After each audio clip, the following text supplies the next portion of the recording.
Bienvenidos a la clase 6 de la Rock School de Cámara FM, tema que he diseñado de la mano de una serie de personajes de nuestra ciudad que nos aportan en la construcción de la historia del rock, la historia de diferentes expresiones alrededor de las músicas contemporáneas, alrededor de esos sonidos que hacen parte de la programación de nuestra emisora. Hoy vamos a alejarnos de pronto un poquitico de lo que es estrictamente rock para adentrarnos en unos territorios que les debo confesar, para mí son algo desconocidos, y por eso llamamos a una persona que conozco desde hace mucho tiempo. Según Alejandro, yo lo conozco desde que tenía como 15 o 16 años, y me consta de su interés, de su afán, de su búsqueda permanente por saber más, por abrazar todo tipo de sonidos. Es una persona que le gusta escarbar, que le gusta investigar, que le gusta ir un poquitico más allá de las carátulas de los discos, de las músicas que están por ahí. Nuestro invitado de hoy para hablar de la historia de los DJs y lo que significa la música de DJ es Alejandro Correa. Alejandro, bienvenido a Cámara FM, bienvenido a tu Rock School número 6. Javier, muchísimas gracias. Buenas tardes para todos. Buenas ¿No te tardes estás para ti. oyendo, Alejandro? ¿No me oyes? ¿No te oyes? No, de pronto soy yo el que no está oyendo. Dale, sigue. Ok. Sí, sigue. Yo le quité volumen a mi sonido para que no fuera... Bueno, nada, que buenísimas tardes para todos. Buenísimas tardes para ti, Javier. Gracias por la invitación. Me encanta esa invitación porque es hablar no de un género, no es un género, es una cultura que se ha desarrollado a través del tiempo. Dime, Javier. Alejandro es una presencia obligada en muchos lugares de nuestra ciudad y del país que desea tener música de DJ en vivo, que quiere dotar a los lugares de una atmósfera. Eso es lo que hace precisamente Alejandro, y lo hace muy bien. A mí me consta que Alejandro es uno de los mejores en el país. De pronto estaría exagerando, Alejandro. Decime que no estoy exagerando. Lo que pasa es que el término mejor y peor es como decir si eran mejores los Rolling Stones que los Beatles o los Beatles que los Rolling Stones. Pienso que somos diferentes, cada uno aporta en la medida de su conocimiento, en la medida de su sensibilidad, en la medida de su creatividad y de su talento, lo que puede aportar. Ya será el público, los lugares y la misma historia los que terminarán juzgando lo que has hecho y lo pondrán como un referente, más que como bueno, como malo, como un referente. Y digamos que en ese orden de ideas, pues para mí es un orgullo y para mí ha sido una motivación muy importante durante toda mi carrera como DJ y como productor, que sitios importantes de la ciudad y que generaciones importantes de la ciudad hayan crecido de alguna manera escuchando lo que nosotros, porque te incluyo, nosotros hemos tratado de hacer con una ciudad, y es llenarla de sonidos diferentes, es darle un toquecito distinto. Alejo, ¿cómo te volviste DJ? ¿Te volviste o naciste DJ? Te voy a contar rápido. Yo empecé a los 16 años estudiando música clásica. Era aprendiz de música clásica en un sitio maravilloso llamado Amadeus Real Musical de Colombia. Y salía del colegio y me iba para allá y me pagaban una platica. Y ya después entré en el mundo de las tiendas. Entré a Distronics y a otros sitios del país que me empezaron a gestionar y a mover todo este amor y toda esta pasión por la música, porque además de eso siempre estuve muy conectado, porque fui un amante de los libros, un amante de los documentales, la historia. Yo devoraba libros igual que devoraba música. Entonces de un momento a otro llegó mi amor por el rock. Entonces empecé a consumir cuanta literatura existiera sobre eso, sobre el jazz, sobre el soul, sobre el gospel, sobre el R&B, bossa nova, cuánta música rara. Y también la música conocida, la salsa y similares. Y poco a poco eso me fue llevando hasta que en el año 2001 no, digamos que más que un DJ era un selector, Javier. Era esa persona que quitaba y ponía canciones. El tema del tecnicismo, de todo eso que ya se aprende después, no lo tenía. Y llego a un sitio emblemático de la ciudad, Melody Lounge. Y en el Melody Lounge empieza mi trasegar ya como DJ, ya hace más de 20 años. Y ahí empecé y nunca paré, Javier. Y ya el tiempo y el día a día y el digamos que la dinámica de lo impensado me fue llevando a aprender, a estudiar y a volverme un DJ y productor. Así empecé. Y así Quiero contar algo que nos sucedió con Alejandro y que yo no sabía que era Alejandro. Con Melody Lounge teníamos un programa todos los días en Cámara FM que se llamaba Cámara Melody. En este programa emitíamos la música que se programaba habitualmente en Melody Lounge. Entonces, cada semana nos llegaba un disco de Melody Lounge con 14, 15 canciones. Yo los escuchaba y yo me sorprendía digamos, de la coherencia, me sorprendía de la forma temática como los discos estaban construidos, un montón de características que compartían. Era una canción que estaba pegada a otra de una forma sensible, de una forma inteligente. El programa pasó por la emisora, se acabó. 7 años, Javier, ponle tú, Javier, 7 años más o menos. 7 años en los que recibíamos un CD semanal. El caso es que yo nunca sospeché que Alejandro Correa estaba detrás de la construcción de esas listas, estaba detrás de esa selección tan maravillosa de música que muchas de ellas la teníamos en la emisora y muchas de ellas no la teníamos y corríamos a comprarla después de que la veíamos en esas recopilaciones. Después de los años que me encontré con Alejandro en un ataque de sinceridad, honestidad, llevada por mi sano juicio porque no me tomo un trago, ¡pum! Me despaché. Alejandro me confesó que él era quien estaba detrás. Claro, porque Javier, yo no solamente entregaba toda la parte, toda la maqueta musical y toda la estructura del programa, sino que yo era el que escribía los libretos. O sea, yo era el que escribía la reseña de cada disco, de cada artista, de cada canción. A veces me ponía un poco romántico y se me iba la mano, pero pues digamos que en términos generales trataba de ser como muy académico, Javier, es la respuesta.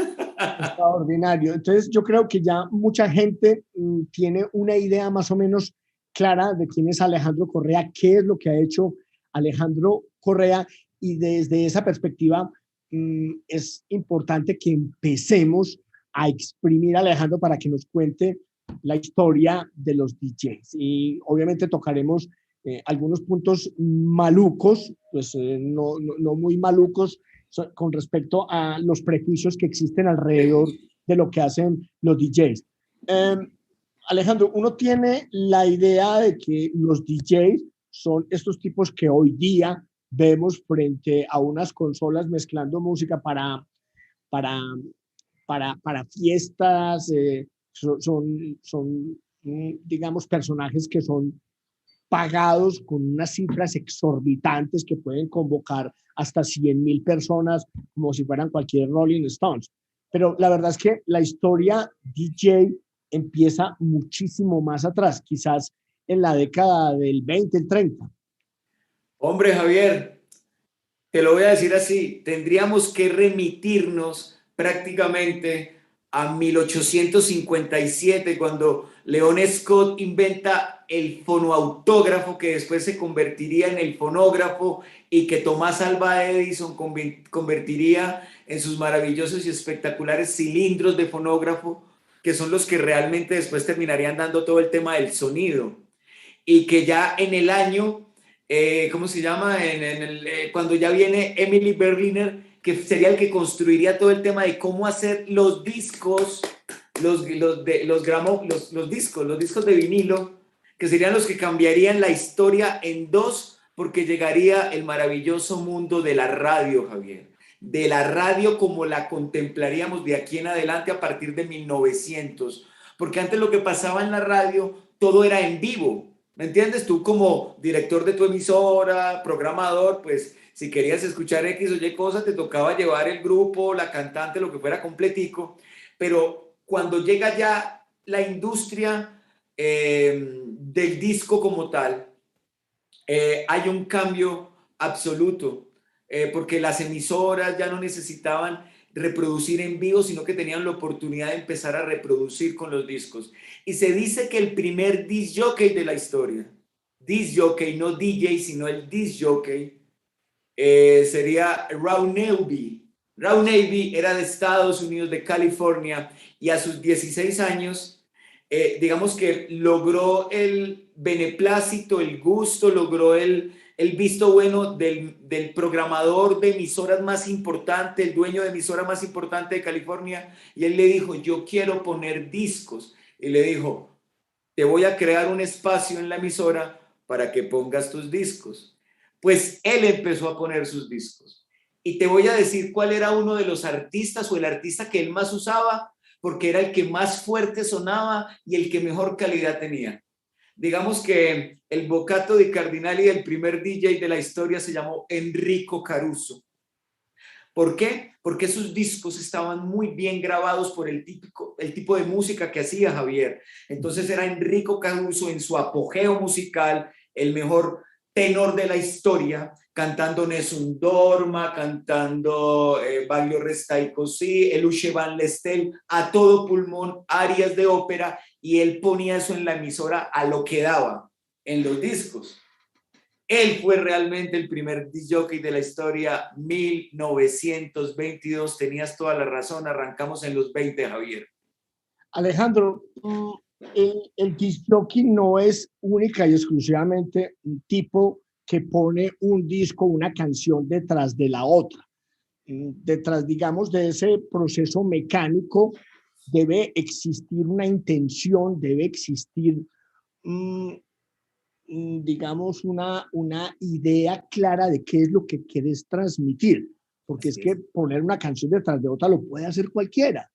La magia de la radio, la magia del DJ es mantener la atención, es crear atmósferas, es entender los momentos, es llegarle a la gente, tocarle el corazón a la gente a través de música y de esas combinaciones. Eso se hizo desde el principio.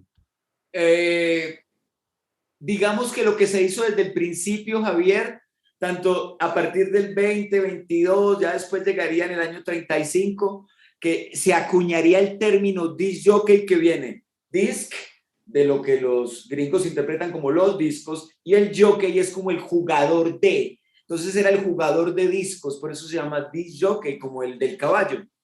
Y lo que se hacía era hilvanar, es la palabra, hilvanar, tratar de tener una coherencia musical, ¿me entiendes? Entonces, los primeros DJs ya consolidados de la historia a partir del año 35, 40, lo que hacían era pinchar, poner jazz, que era el género, digamos que más comercial, en este caso, tanto en Estados Unidos como en Europa.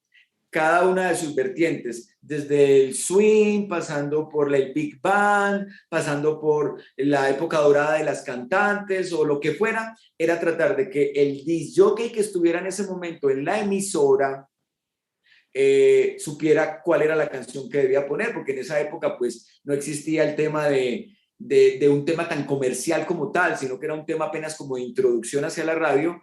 Y era que no existía pues como ven y yo te pago un dinero para que me pongas este disco, no, digamos que era el gusto, todo se dejaba a gusto musical del disc jockey, que era el que cogía y hacía su selección.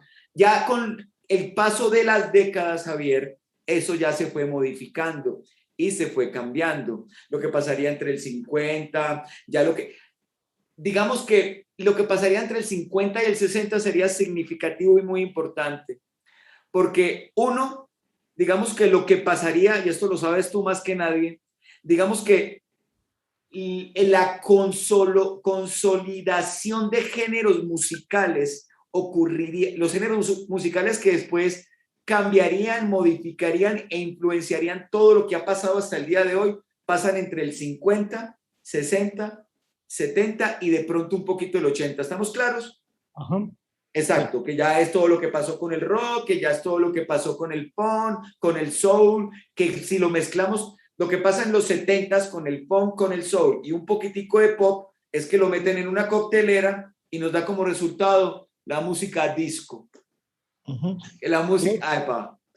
Alejo, la evolución y digamos la importancia de los DJs va acompañada también de la tecnología, va acompañado de los nuevos inventos, de las consolas, también de la de los discos que ya son un poquitico, eh, tienen una fidelidad mucho más grande, también de la estereofonía.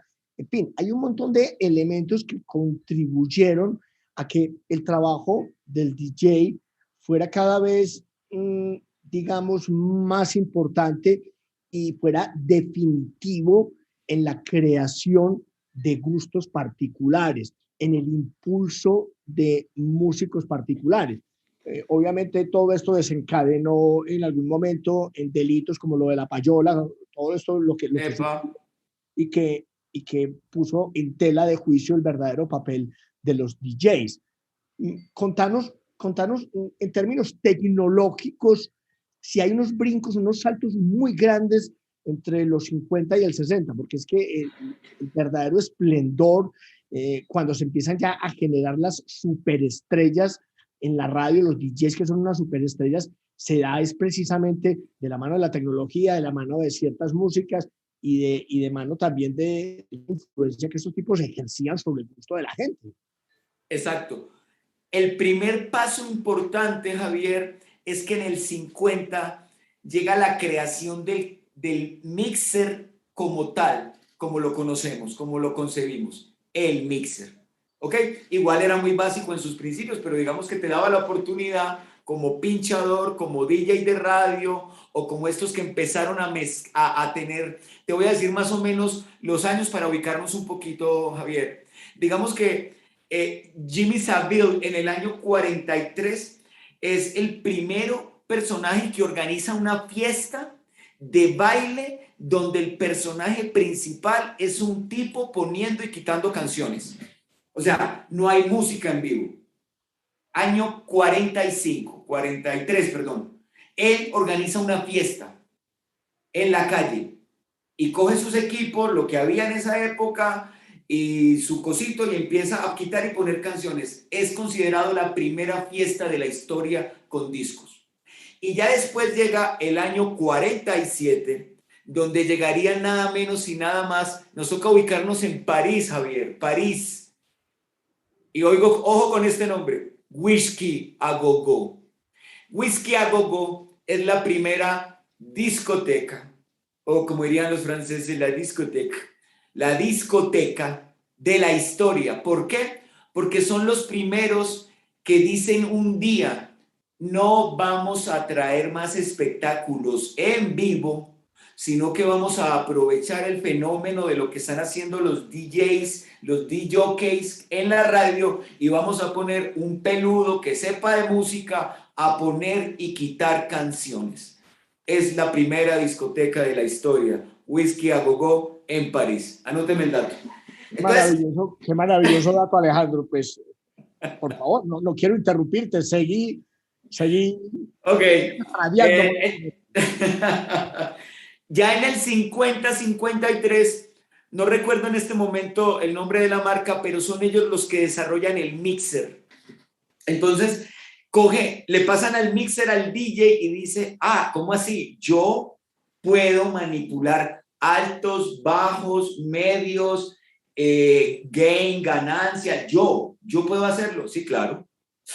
Eso le abre una puerta a los DJs de este tamaño, Javier. Y ya toca dar un brinco mucho más largo porque es cuando llega en el año 72 Technics y Technics sacaría el tornamesa 1200, que es el tornamesa insignia de los DJs, porque sería el tornamesa con el que se cambiaría la historia de cómo tocarían los DJs de allí en adelante. Porque Technics desarrolla un equipo lo suficientemente pesado, lo suficientemente confiable, lo suficientemente seguro y con los botones adecuados para que ya los DJs, tanto de radio como los de fiesta que ya existían, pues ya estaban mucho más desarrollados. Porque digamos que, qué pena que me extienda tanto, Javier, Extendete, por favor. Digamos que hay un pico alto y es la goma de, o digamos que el furor de los DJs, las primeras fiestas, whisky a gogo, 47, 50, 60, etcétera, hasta que en el año 68,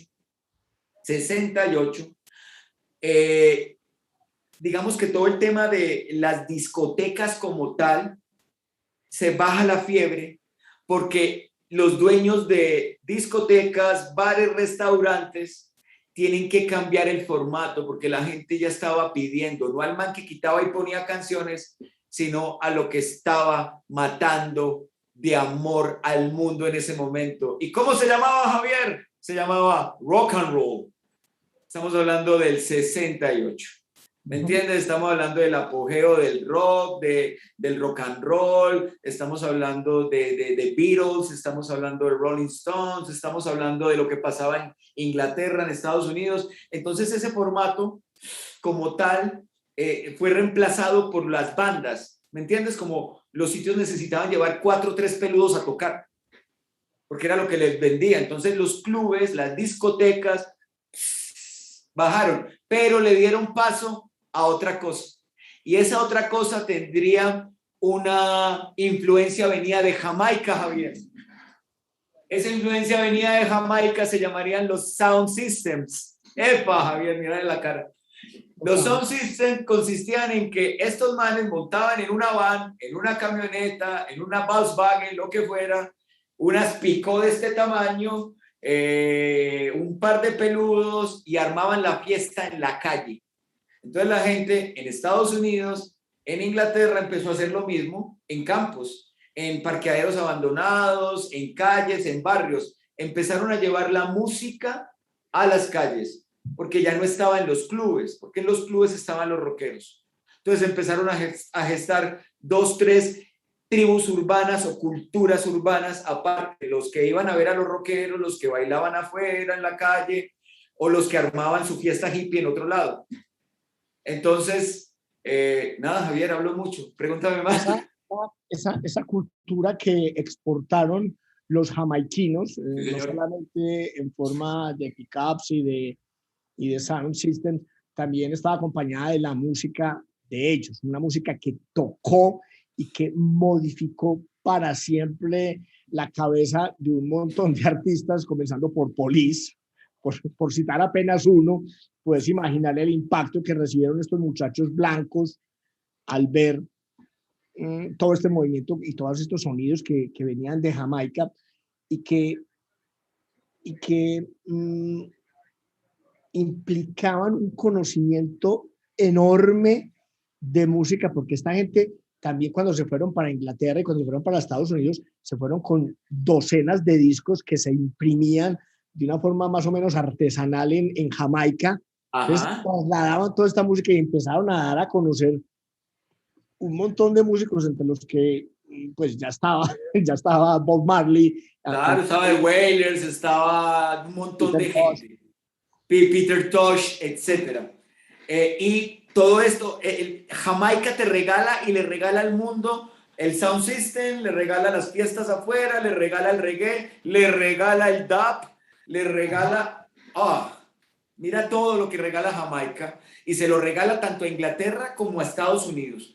Y ya ellos dos como potencia son los encargados de potencializar todo esto. Entonces, de ahí nos toca dar un brinquito, Javier, muy importante. El brinquito muy importante de los DJs para que empecemos a llegar como al solomito de la historia. Es lo que pasa en los 70, mediados de los 70, cuando te digo yo que se mete en esta coctelera el funk, el soul con el pop. Nos da la música disco. Porque ya veníamos antes de escuchar a Aretha Franklin, veníamos antes de escuchar a las Supremes, a un montón de cosas que de pronto te derivarían después en la música disco, pero realmente lo que ellas hacían era soul, R&B, lo que hacían era funk con James Brown y similares, pero todo eso lo convirtieron ya, digamos que los grupos que se empezaron a acercar mucho más al movimiento de los Bee Gees, de La Fiebre de Sábado en la Noche, de Anita Baker, de Donna Summer y similares, a lo que sería la construcción. Giorgio Moroder, por Dios. ¡Epa! ¡Háblame de Giorgio!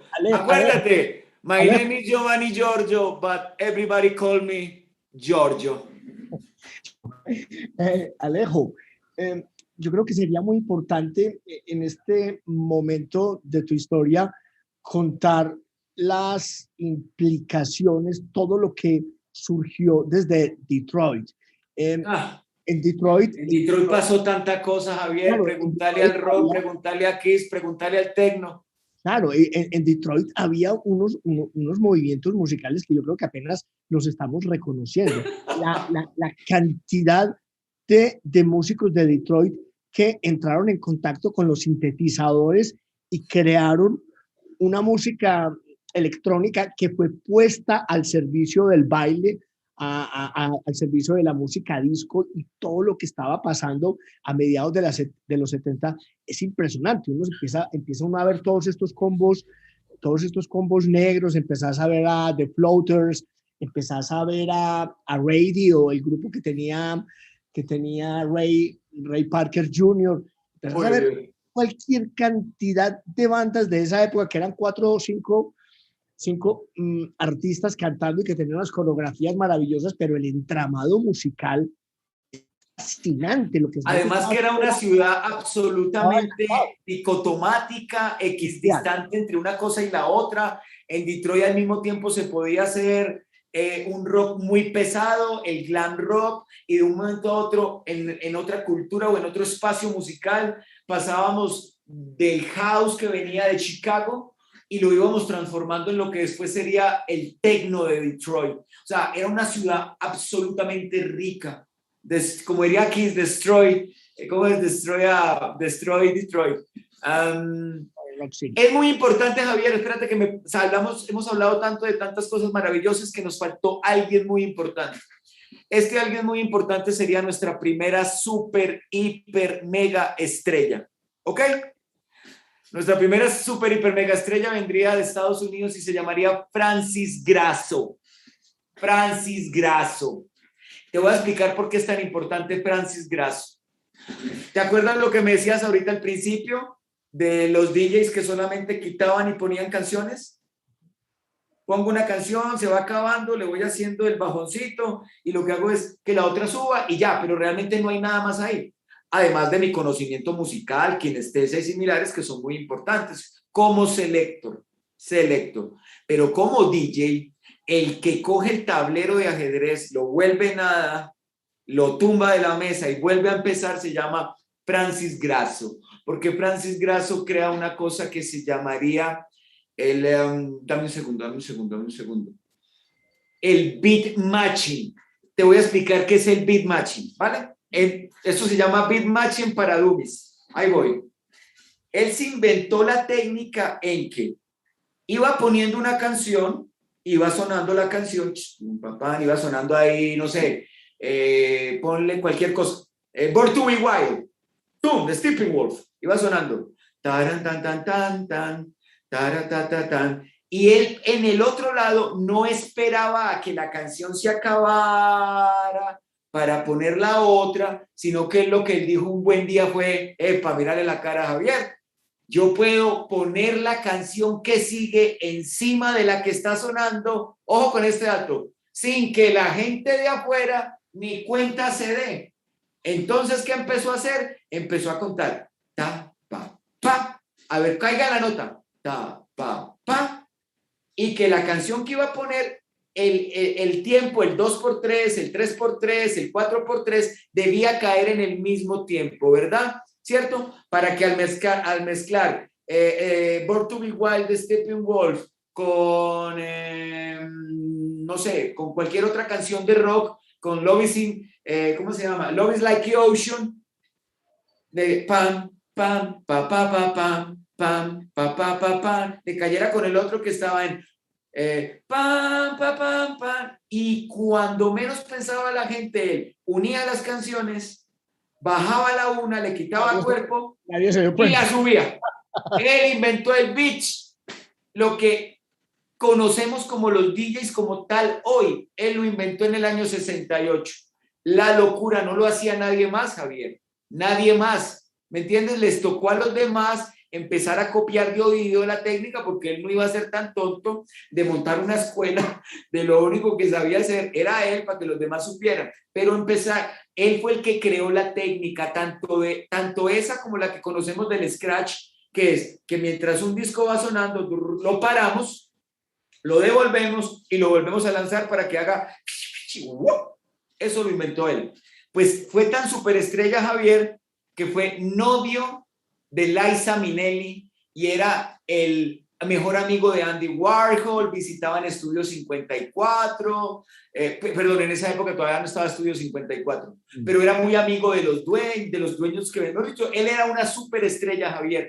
Fue el primer super, hiper, mega rockstar de los DJs. Alejandro, ¿podríamos atribuirle a este movimiento DJ el nacimiento de la cultura hip hop? Claro, Javier, muchas gracias. Estamos en esa época en la que se cree que la cultura hip hop, que el rap empezó a emerger tímidamente. Todavía, yo creo que todos los días sale un pionero del rap. Yo me quedé en que Blondie era la pionera del rap. No, mira, tienes toda la razón, Javier. Para los DJs fueron muy importantes varios movimientos musicales. Uno fue primero el jazz. El jazz fue muy importante tanto para la iniciación, consolidación y evolución de los DJs, porque pudieron utilizar todas las ramificaciones, géneros y subgéneros que brindaba el jazz. Tú sabes que el jazz debe tener no sé cuántos subgéneros más que pueden ayudarte a un montón de cosas hoy por hoy. Ese fue el primero. Ya después vendrían otros géneros, el funk, el soul y muy importante, el que nos mete prácticamente en lo que pasaría en los 80 sería la música disco. Pero Javier también tenía razón en algo. ¿Te acuerdas lo que pasó en Detroit con todo el tema electrónico? No, voy a hacerme el que no sé, porque vos lo vas Okay. vos sos la estrella de aquí. Yo solo soy un intermediario. Ok. Soy Juanito preguntó. Bueno, pero ambos sabíamos de dónde venía el movimiento electrónico y no venía ni de Estados Unidos ni de ninguna parte, venía de arriba, venía de Alemania, venía de Alemania. Entonces lo que se roban musicalmente es lo que pasa, lo que está pasando con Tangerine Dream, lo que pasaba incluso en Grecia con Aphrodite's Child, el grupo de Vangelis y Demis Roussos, todo lo que estaban creando ese tema de atmósferas, Tangerine Dream, y lo instalan de alguna manera y aprovechan lo que estaba pasando con todo el tema digital, con la creación de las nuevas máquinas, computadoras y similares.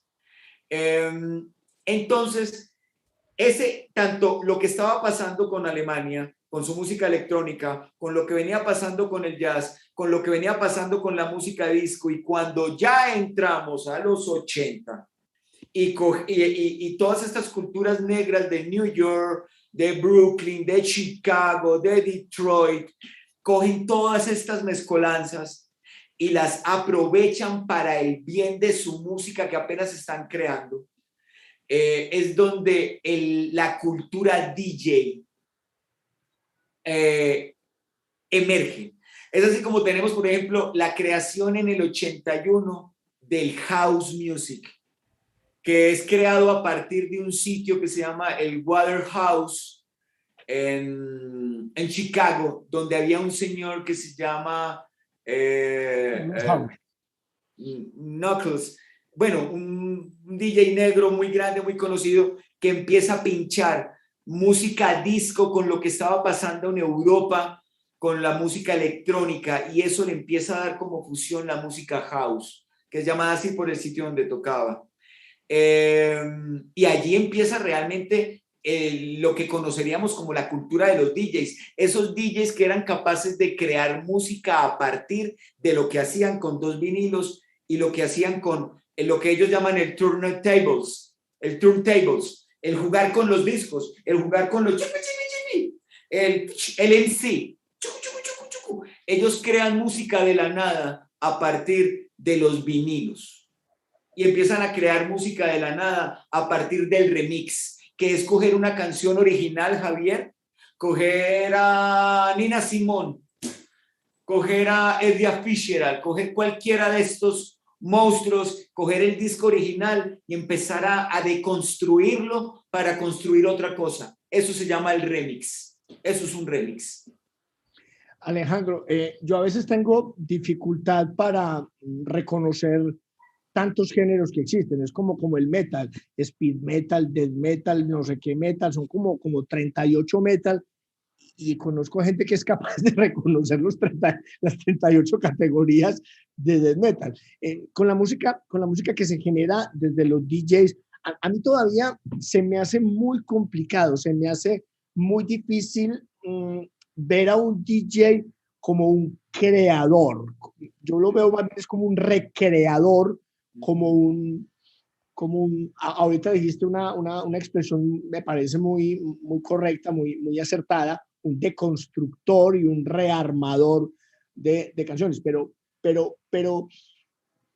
esa categoría que les quieren dar o se quieren dar, aquí voy a empezar a darte garrote y vos me vas a decir, no, Javier, estás equivocado, no, Javier, sos un tipo muy prejuiciado por tu avanzada edad, en fin. Tratan de verse como inventores, como compositores realmente.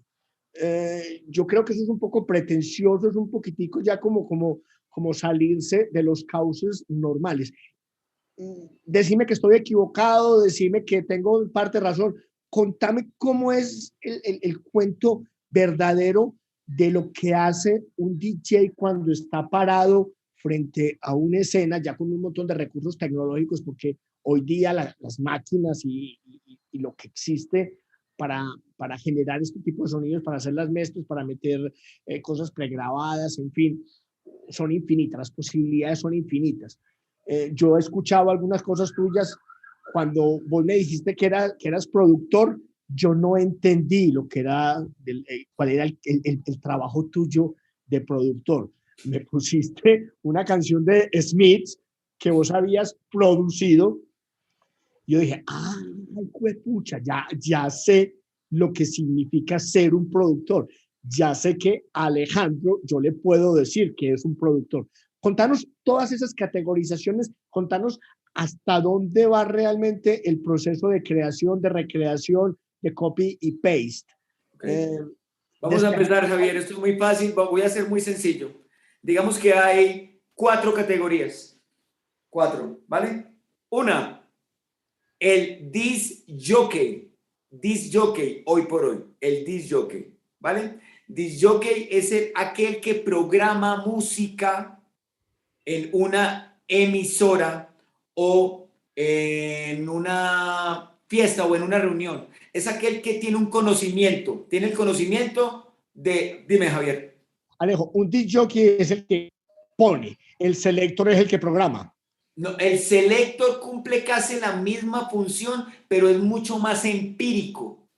¿Me entiendes? Es mucho más empírico. Digamos que el primer paso antes de ser disc jockey es ser selector. Porque como su nombre lo indica, tú lo que estás haciendo es hacer una selección. A ti te dicen, Javier, vos que sabes tanto de no sé, de folk, de indie folk, arranca.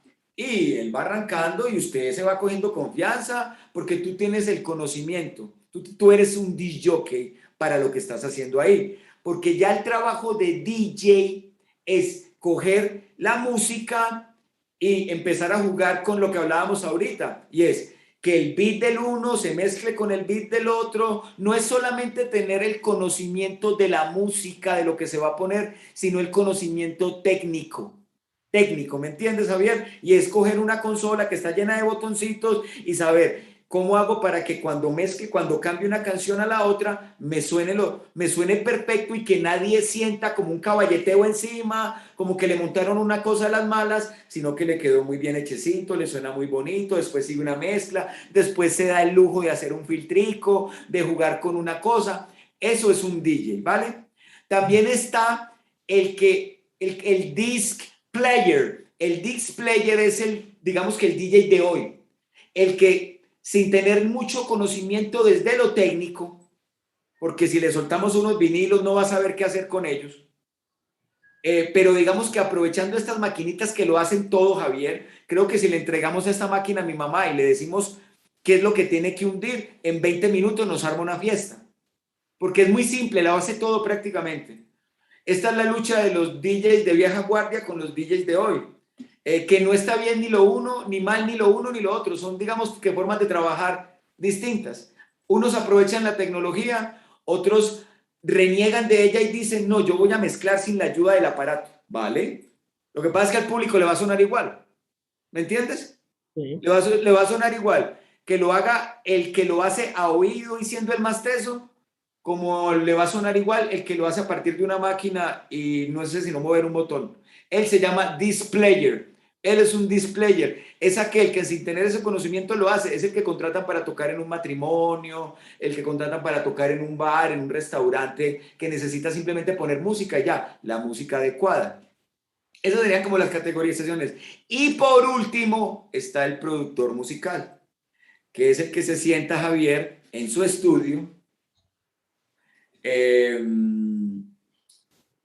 y a partir de un teclado MIDI que parece como un piano, a partir de unos softwares donde él empieza a meter y sacar sonidos, meter y sacar instrumentos, meter y sacar voces, coger una parte de una canción original, meterla dentro de su proyecto, meterla dentro de su invento o de construcción y empezar a crear una cosa de la nada y ya crea una pieza que él después va a reproducir. Está reproduciendo algo que él creó. Sí, lo creó a partir de algo que a lo mejor ya está hecho también, pero también se puede crear a partir de solamente los sonidos. ¿Me entiendes? De un banco de sonidos y no tienes que coger ninguna pieza original, sino que a partir de un banco de sonidos tú creas tu propia música, que es lo que hacen los productores de música electrónica. Esa es la diferencia entre cada uno de los trabajos abiertos. Bueno, también existe la leyenda urbana de Epa. de los DJs que llegan a sus lugares de trabajo y ponen una USB y hacen durante toda la noche la pantomima de que están moviendo perillas, que se quitan y se ponen los audífonos.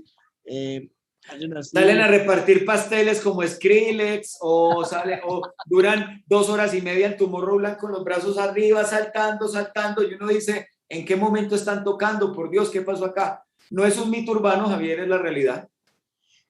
Otra cosa que te voy a decir a mí personalmente me molesta. Estamos tocando. Yo esta noche Okay. toco en tal parte. ¿Qué tan correcto es ese verbo de tocar o es de poner? No sé. O si a alguna gente le gusta el colocar, pues que use el colocar. Yo odio a los que dicen colocar. Javier, te lo voy a decir, es un gusto personal. Ajá. Pero digamos que cuando lo aplicas, aplica perfectamente para lo que estás haciendo, porque tú estás cogiendo un aparato y si eres productor, estás tocando lo que previamente tú construiste. Y si eres un DJ, pues estás tocando lo que previamente tú seleccionaste. Ahí existe un trabajo. Tal vez tienes 450 nombres más para decir, tocar, pinchar, darle al play, voy a jugar, como quieras. Pero digamos que es un gusto personal realmente el que te moleste o no te moleste. Pero digamos que siendo pragmáticos, digamos que el término cabe, dependiendo de qué tan profesional o de qué tipo de DJ o productor seas. Alejandro, Pero digamos que todo cambia, te voy a decir cuándo cambia la cultura del DJ y la percepción que se tiene sobre él, tanto para lo bueno como para lo malo. Yo pienso que el cambio de chip llega en el año 2001 con un señor llamado Tiesto, Ujú. Tiesto en el 2001 hace una canción, es que él la hace. O sea, él se sienta y empieza. Y si le meto por acá eso es crear, estás creando música de una manera distinta, no es con la guitarra, no es con el piano, no sos Beethoven, no sos Gershwin, no sos Lecuona, pero pues sos un tipo que está inventándose algo de su cabeza, estás creando música. A eso precisamente quería ir, Alejandro. Ya hay una serie de DJs que han ido un poco más allá de ese tocar en vivo, de ese interpretar los sonidos que tienen prefabricados y preseleccionados en vivo. Y hay ya DJs que tienen una discografía.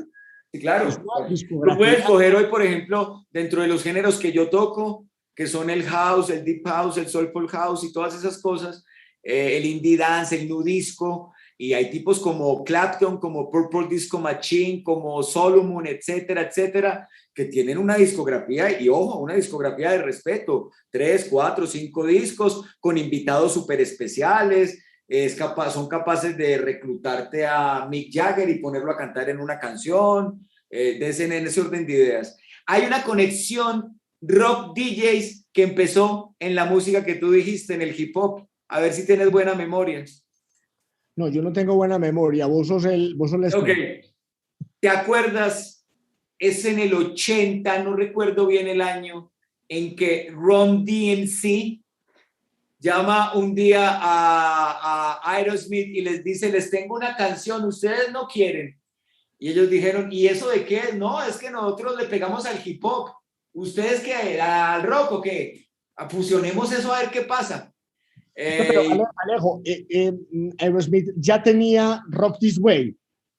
Ya, Claro, y a ellos lo que les ya la dicen habían es hecho, que uno de pero los no la habían integrantes de sacado Road the Same era es, fanático de ellos y de esa canción. claro, Y él les decía, ¿a ustedes les gusta el rock? eso fue Entonces ellos dijeron, una revolución absoluta. Alejo, nosotros particularmente en la emisora, en Cámara FM, de lunes a viernes, entre las 10 de la mañana y las 12 meridiano, la música que acompaña a Viva Medellín es esta música electrónica. Nosotros pasamos trip hop, pasamos todo lo de trip, todos los discos de Massive Attack, tenemos todos los discos de James Blake. oh, lo que pasa es Tenemos, que la electrónica de la cámara ya es otra electrónica, pues hay que sí, decirlo, pues obviamente, muchachos. tenemos todos los discos de Air, en fin. Ok. Y yo veo muchas conexiones de esa música electrónica en particular con la cultura DJ. Por ejemplo, un James Blake, pues yo no conozco, no me he sumergido en la historia de James Blake, pero yo puedo adivinar que James Blake empezó pinchando, empezó mezclando música, si se quiere, algo oscura, algo, A ver, algo yo lo veo pinchando en un barcito de no sé dónde, vamos a decir Londres o no sé, de Dublín, una cosa así, lo veo pinchando. Empezamos en modo Tinderstick, después me voy por Divine Comedy, pongo una de Perry Blay, y si me quiero ir más para atrás, pues no puedo arrancar en Leonard Cohen si quiero. O sea, yo creo que James Blake, la cultura musical de él, no se te dé nada si arrancaba con la de, uy, hay una de, ¿cómo se llama? Bueno, no, olvídalo. Digamos que creo que es un tipo con una cultura musical llevado a electrónico oscuro, desde el folk inglés, desde todo lo que está pasando electrónico, pero una electrónica muy ambiental, todo muy ambient, todo muy, inclusive lo veo escuchando Cocteau Twins facilito, facilito, o a Ruchi Sakamoto, no sé tú.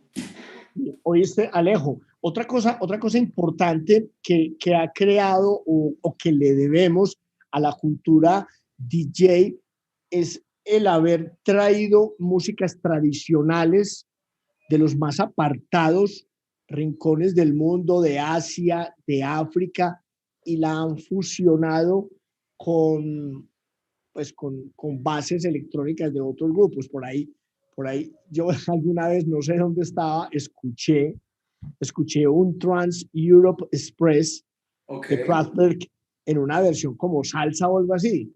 Pues yo no podía parar de la risa, pero Ya también, mismo te digo quiénes son para que los busques. Se llaman Señor Coconut. pero eso es impresionante lo que hicieron con Trans Europe Express de Kraftwerk, que es un monumento esto a la música electrónica, una cosa como el 73 o 74, y estos tipos llegaron y la desarmaron y la volvieron a armar. Entonces, las deudas que tiene la música de este tiempo con la cultura DJ, yo creo que son muy importantes. Vos Hombre, decís, Javier, yo te voy a decir, esto es tan complejo que yo no voy a decir cuánto llevo tocando, pero tú más o menos me conoces. Y después de tanto tiempo con canas en la barba, aún me preguntan, venga, mijo, y usted además de ser DJ, ¿qué más hace? Eh, pues, y uno pone cara como entre la vida vergüenza y real se desocupado hace. y dice, no, pues no más. Es como los que estudian pintura. Bueno, mijo, estudie pues pintura, pero ¿qué se va a poner a hacer? Perdón, perdón, Javi, creo que había perdido una historia, la voy a recapitular porque ya se nos va a acabar el tiempo. Por Y, favor, ya nos quedan y 8. es que todo se modifica, todo cambia cuando llega Tiesto a la escena musical en el 2001 y presenta un tema llamado Delirium y cambia la historia de los DJs de allí en adelante, porque pasaron de ser unos loquitos que ponían música en festivales, en discotecas y similares, a que ese año, solo ese año, con esa canción y con sus presentaciones, por primera vez en la historia, un DJ se mete al bolsillo 23 millones de dólares al año. A partir de ahí, él crearía lo que se llamaría las superestrellas, los rockstar de los tornamesas, que de alguna manera sería bueno no, digamos que sería conveniente porque de alguna manera le da ya un estatus al DJ, como que ya no es desempleado, no está varado, sino que el DJ ya es un teso y ya vendría él, venía Calvin Harris, venía Avicii, vendrían todos los que te imagines, que si miras hoy el listado de Forbes, empezás en 23 y terminás en 68, que es lo que factura hoy Calvin Harris. Pero también haría que se les pierda un poco el respeto, porque los ves solamente como máquinas de hacer dineros, como tipos que no crean música, sino que lo que crean es un show, un espectáculo, un tipo como Skrillex, que lo único que ves es que corre y corre con un pastel en la mano persiguiendo gente en el escenario, pero nunca lo ves tocando y dices, ¿y aquí dónde está el músico? ¿O aquí dónde está el DJ? ¿Me entiendes? Y eso nos mete hoy en lo que es el mundo de los DJs como tal, y por eso hemos olvidado de dónde vienen, por eso hemos olvidado la historia tan bonita y tan maravillosa, su significado tan importante en la historia de la música, lo que han aportado a la cultura musical como tal, en sus diferentes países y en sus diferentes culturas, porque hoy solamente los vemos como eso, como el DJ, nos imaginamos Tomorrowland y mucha serpentina, es lo único que se nos viene a la cabeza, Javier. Alejandro, un DJ como vos, ¿cómo se nutre diariamente? Vos estás a la casa de vinilos, te vas para el centro a buscar vejeces, estás esperando que se muera alguien para ir a la casa a ver qué. Javier, sabes que soy un personaje muy ¿Cuál es el atípico porque yo proceso? soy el DJ más anti-DJ del mundo por muchas razones. Pero sí puedo decirte algo. Si existiera un pecado, podríamos decirlo así, o una falencia en lo que pasa hoy en la cultura del DJ, voy a hablar de una ciudad como Medellín o Colombia, es la falta o la poca cultura musical que tienen las personas que son las encargadas hoy de transmitir su mensaje sonoro a través de una consola. Como les digo yo, su mise en place cultural y musical es muy pequeño, porque dicen, yo toco house, entonces solamente sé de house, o yo toco tal cosa, solamente sé de eso, a duras penas, ¿me entiendes? Entonces cuando tú me dices a mí de qué me nutro, pues yo soy un tipo que a los 16 años empezó en la música clásica y después creció con J Stereo, creció con Distronis, creció con Cardona Hermanos la música, que creció oyendo música clásica, tango, soul, funk, música rara, después Distronic, después Emisora, después el Mundo Diners. Ojo, no trabajé en el Mundo Diners, pero fui influenciado por lo que pasaba en el Mundo Diners, por emisoras como Veracruz, donde Carlos Echavarría y los demás DJs ponían lo que no sonaba en ninguna otra parte y uno decía, ¿qué es esto? Y el hambre constante que tengo de conocer, de ir más allá, ¿me entiendes, Javier? Es como que un día me gustó, escuché a Milton Nascimento y dije, ¿qué es esto? Y terminé volviéndome adicto a la música brasilera, a la bossa nova, al tropicalismo, precisamente por esa hambre y esa necesidad que tengo siempre de conocer. Todo eso lo aplico al momento de producir, Javier, porque empiezo a preguntarme, ¿y si empiezo en modo Leonard Cohen, pero cómo sonará si uno a Leonard Cohen con Dead Can Dance y después lo bajo a Cesárea Évora y empiezo a jugar con la música, a ver qué va pasando y así hago. De eso me nutro, Javier. Pero eso lo haces en vivo o lo haces No, no, eso lo hago en mi estudio, en mi Ajá. estudio, que voy a tratar de voltear este aparatejo, dame un segundo. Voy a ver qué tantos daños hago, para que me digas si se ve algo ahí de mi aparatejo, de mis cositas. ¿Ves algo, Javier?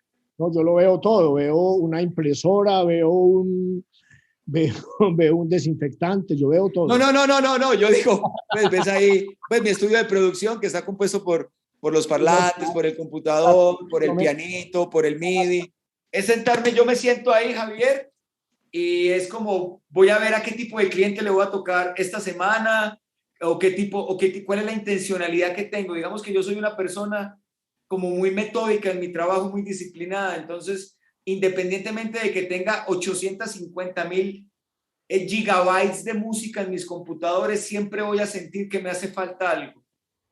¿Me entiendes? Que me hace falta el toquecito nuevo, el toquecito distinto para combinarlo con lo que ya tengo. Entonces me siento a producir y empiezo a jugar siempre con lo que va pasando. Bueno, creo que a los seguidores de la Rock School que lo están viendo en este momento y que después lo van a poder ver porque queda archivado en el YouTube de la Cámara de Comercio de Medellín para Antioquia, lo pueden ver las veces que quieran, ya te pasaré, Alejandro, el enlace para que lo repartas entre todos tus conocidos, entre tu mamá que puede volverse DJ en 20 minutos. Gracias, Javier. Para que entendamos, como lo entendí yo y lo disfruté mucho, a mí me gusta mucho programar estas Rock School y meterme porque la cantidad de cosas que aprendo son impresionantes, porque es que por fortuna pues yo no me las doy de que me las sé todas, entonces eso me ayuda a saber un poquitico más y a buscar la gente correcta que me pueda llevar por el camino, por unos caminos que yo no he recorrido y que espero que los televidentes de Cámara FM y ocasionales visitantes lo hayan disfrutado y se sumerjan un poquitico más en esta cultura DJ que, como Alejandro ya nos lo mostró, merece respeto, consideración y merece merece todo nuestro reconocimiento, porque de verdad que se trata de un trabajo real, no es mi hijo, usted va a hacer la vida, Alejandro ya va a ser DJ, yo creo que ya después de 40 años se decidió a ser DJ, para que abraces nuevas disciplinas. Gracias, Javier. Yo pasaba igual por el colegio, por tu trabajo. Alejo, mil gracias por estar en la Rock School número 6 de Cámara FM. Con la debida anticipación les contaremos cuál va a ser la clase número 7. Nos quedan todavía como 3 o 4 clases este resto del año, todas interesantísimas, como lo fue esta con Alejandro Correa. Alejandro, mil gracias. Desde hace Bien, un placer hablar contigo. Este feedback es muy, siempre los que somos unos gomosos de la música disfrutamos estas tertulias donde esto no se trata de egos, ni de quién sabe más, ni de quién sabe menos, sino como, ve, esto es lo que yo sé, ¿qué me vas a compartir? Es como cuando uno está mostrándole los discos al mejor amigo o a un amigo y uno saca el de Supertramp y él saca el de Yes y de un momento a otro saca el de Ben Watt y uno dice, ¿qué es eso? Es como la sorpresa. Eso es lo bonito de la música y Javier lo decía ahorita cuando decimos que es que no nos la sabemos todas, gracias a Dios. Sería muy triste sentir y decir que uno se sabe ya todo de un universo infinito como el de la música. Como es de lindo la sorpresa, ¿no, Javier? Absolutamente, Alejo. Mil gracias y mil gracias a ustedes por estar en sintonía de esta serie de Rock School y por seguir en sintonía de Cámara FM, una emisora que no se parece a ninguna otra en la ciudad y en el país. Feliz noche.